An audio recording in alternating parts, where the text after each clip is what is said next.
Who is Guts? I mean, we have 363 chapters, along with the Black Swordsman arc, 2 animated series, and 3 movies of information to go off of. Yet, we have no idea why he can see elves, why he's so strong compared to everyone else, and finally, we don't know who his parents were. I am your father. While skimming through the manga for clues, I came upon an image that I simply could not ignore. Chapter 47 features a cryptic image that offers a great deal of insight into the past and current timeline. In fact, I believe numerous Berserk secrets are implanted in this one image. To start, let's acknowledge the dead tree that served as the birthplace for an infant Guts. A boy, as Skull Knight indicated, that was born from death, from the base of the tree where the Ouroboros resides. As we follow the trail from the base of the tree, it carves a rupture or split that was created by Guts' sword. On the path, we see the representation of critical characters Guts has met in his life. Now, the split itself could be an indication that Guts' mind will eventually fracture into 2 halves, i.e. his ego and his inner beast of darkness, or shadow. Notice how when the fracture meets the tip of Guts' sword, it begets a shadow that is pointing in the direction of Nosferatu Zod, a shadow/inner beast that wreaks havoc on his life after the eclipse. We should also note that the shadow itself resides in the darkness, while Guts remains in the light. Guts' position is important too. He stands on the same side as the Skull Knight, as represented by the skull and thorns, and Griffith, as represented by the sword and wings. Griffith's wings also have a dark shadow, predicting his descent into the astral realm, which will beget the Hawk of Darkness, i.e. Femto. Moving up to the Skull Knight, we see various thorns underneath his head, as well as a single thorn on the top of his skull that bifurcates into 2 different directions. If you watched my previous Geyseric theory video, then you know that I predicted that Zod was Skull Knight's inner beast of darkness. Now, the vine on Skull Knight's head could be portraying a split in his psyche, which caused his ego to be forever trapped in a suit of armor, and his inner beast of darkness, i.e. Zod, retaining his human form. Furthermore, the splits created by Guts' sword has Skull Knight on one side and Zod on the other, indicating that they used to be one, but are now 2 halves. Let's also recognize that a similar split occurred during the Falcon of the Millennium Empire arc, when Skull Knight slashed the Sword of Actuation through Ganishka's face, due to a spatial distortion by Griffith. Now, the split itself is quite interesting. Not only is it an equivalent split, but it perfectly separates the left hemisphere of the brain from the right hemisphere. Why is this important, you may ask? Because there's a theoretical concept known as dual consciousness. This concept derives from doctors who are seeking to treat severe epilepsy by performing a corpus calostomy, a procedure that cuts off the primary form of communication between the brain's 2 cerebral hemispheres. Surprisingly, the first successful procedure occurred in the 1930s. God damn, son! And here's the crazy part. It was effective. But here's the critical detail I want you to hone in on. There's an interesting side effect that happens to some of these patients, and it's called alien hand syndrome. It's a phenomena where one hand develops, for the lack of a better term, a mind of its own. For this, some scientists have suggested that consciousness can be split into 2 different entities. We also find that the left hemisphere is the analytical, rational, and logical component of the brain, whereas the right hemisphere is the creative, imaginative, and intuitive portion of the brain. It also seems like the left brain is the sage-like Apollonian, named after the sun god Apollo, and the right brain is the chaotic Dionysian, named after the Greek god of wine, Dionysus. And if you look at this panel right here, you see a stark parallel between Zod and Dionysus. Words lack elegance. Force your way past.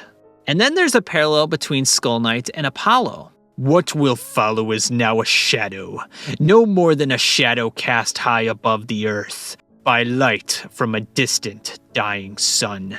So Apollo/Skull Knight corresponds to the ordered left brain, and Dionysus/Zod corresponds to the irrational right brain. Now, when we circle back to the split between Ganishka's face, or the two hemispheres of his brain, notice that Skull Knight is on Ganishka's left side, and Zod is on the right side. Furthermore, when the split first occurs, Mira draws a side-by-side panel of Skull Knight and Zod. With these two images in mind, it would seem that Mira is laying the breadcrumbs to the conclusion that Zod and Skull Knight are the same person, or at least they were, and then a split occurred, with Skull Knight being the sage and Zod being the inner beast within. The next thing I want to do is follow the path to Guts' sword, because I believe it may be telling a story in and of itself. Let's start with the tree itself.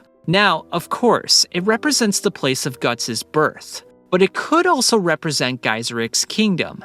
Now, I know this is going to be speculative, but think about this for a moment. Griffith's kingdom is characterized by the world spiral tree that is symbolically reaching up toward heaven. And Griffith said in chapter 358 that Emperor Geyseric once ruled over this land.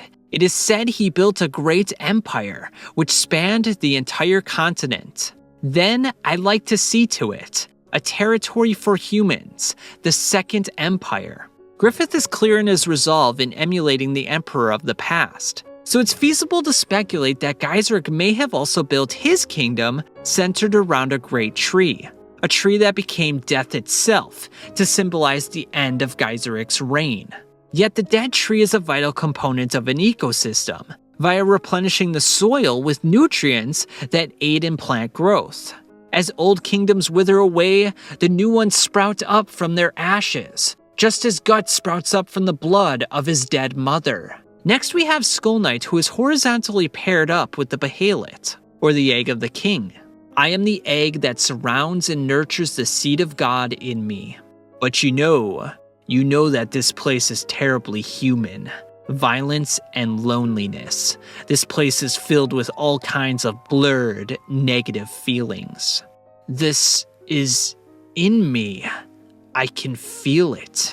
The Behalet, or the seed of God, doesn't necessarily transform its owner into a monster. It simply reveals the monster that dwells within. A monster that comes from the dark recesses of our heart. A shadow of ourselves. Closer examination of the dark characteristics, that is, the inferiorities constituting the shadow, reveals that they have an emotional nature, a kind of autonomy, and accordingly, an obsessive, or better, possessive quality. I am this world, the darkness that dwells in every human heart. It's possible that Skull Knight unchained his inner ocean of dark feelings, manifesting in a demonic shadow, i.e. the inner beast of darkness, that cleaved his consciousness from his unconsciousness. In other words, he cleaved his Apollonian values for his Dionysian impulses. And because his lover was branded, it's entirely possible he used the Behalet on himself, because it brands those who are most valuable to you. And unfortunately, it's likely that he immediately regretted the consequences. Notice how the Behalet is opposite of the Skull Knight, representing the difference between his ego and his inner world of dark feelings. Below the Behalet is Zod, which manifested via the activation of the Behalet, giving Skull Knight's negative emotions a corporeal form.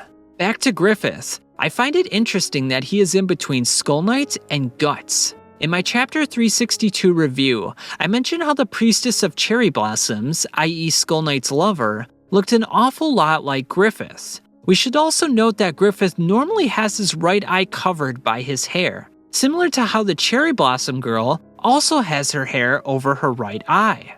Furthermore, besides his feminine appearance, Griffith made an interesting remark to Charlotte in chapter 358. "You're like the kingdom's mother.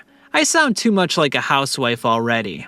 Now I know Griffith was simply being facetious, but what non-simping man would refer to himself as a housewife? Plus, when Skull Knight sliced Ganishka's face open, Griffith was in the middle of Skull Knight and Zod, possibly indicating that like Casca, Griffith / the Cherry Blossom Girl got in the middle of Geyseric and his inner beast of darkness, proliferating the rift between his ego and unconscious. Let's also recognize that Guts' left eye was gashed during the eclipse, which corresponds to Griffith / the Cherry Blossom Girl's eye, which is always covered. Additionally, Guts lost his left arm, which happened to Zod twice. Once during their first battle when Griffith cut it off, and the second time outside of the eclipse when Skull Knight cut it off. Afterwards, Zod lost his left horn after Griffith cut it off during a dream.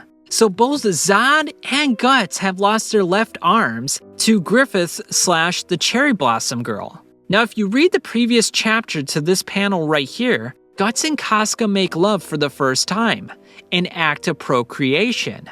And in the next chapter, it starts off with a childlike image of Guts. Now is Mira trying to give us insight into Guts' birth that hasn't been expressly stated?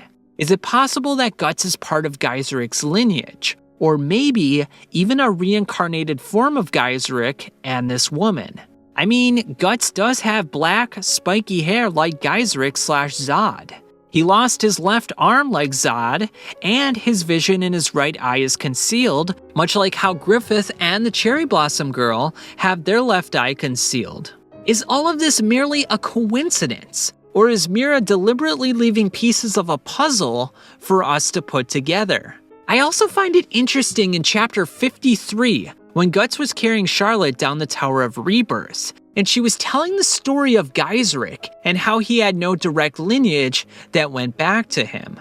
And yet, she mentions how she was part of the lineage, which might have meant that Geiseric had a brother or a sister or something like that. But it's funny how that when Charlotte mentions this, Guts is carrying Charlotte on his back. Is Mira trying to imply that no one carries Geiseric's lineage, but yet Guts is carrying Charlotte, who is part of Geiseric's lineage? Is that supposed to symbolically represent that Guts is carrying the lineage himself because he's carrying Charlotte? Was that a clue by Mira? We don't know, but I just feel like there's a lot of clues in this panel, guys, and I would love to hear your thoughts as well. I think I laid out my argument pretty well, but tell me what you guys think. Tell me where you think I'm wrong. Tell me where you think I'm right. Tell me something you noticed that maybe I missed, and I'll catch you guys on the flip side.